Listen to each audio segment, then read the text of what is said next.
So, Mr. De Grauwe, which is, in your opinion, the major risk that UK will face in case of Brexit? Well, I think the major risk will be that the United Kingdom will have to try to have a new trade deal with the European Union. So it will have to negotiate a deal that allows it to have access to the internal market. And that will take a long time. And it's very uncertain what the outcome will be. And as a result, because of this great uncertainty, the United Kingdom is likely to experience a downturn in economic activity. Less investment because many companies will say, let's wait and see until we find out what kind of trade agreement there is between the United Kingdom and the European Union, and the result of that will be less investment and also less consumption. And I'm afraid that the United Kingdom may actually experience a recession in the short run. What's going to happen in the long run is much more difficult to say, because it will depend on what exactly the UK will get, right? Will it get a kind of trade agreement that Norway and Switzerland have with the European Union?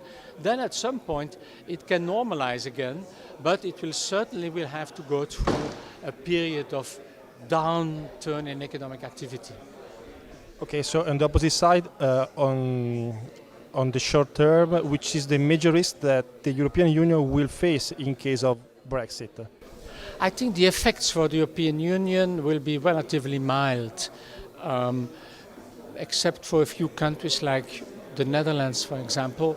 The trade of most EU countries with the United Kingdom is a small component of their total trade and therefore also of their GDP. So if the UK goes down in a recession, it's not good news for us, of course, but it will be much less pronounced. So the cost for us will be relatively limited.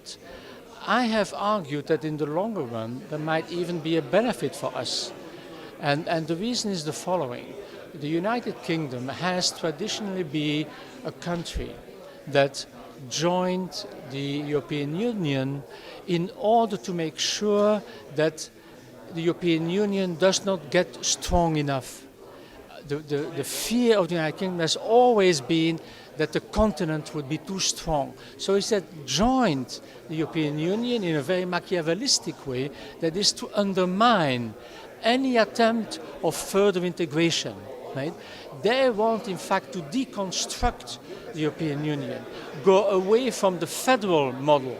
And the federal model is one where we vote with majority, and as a result sometimes some countries are in a minority, but they have to accept the decision.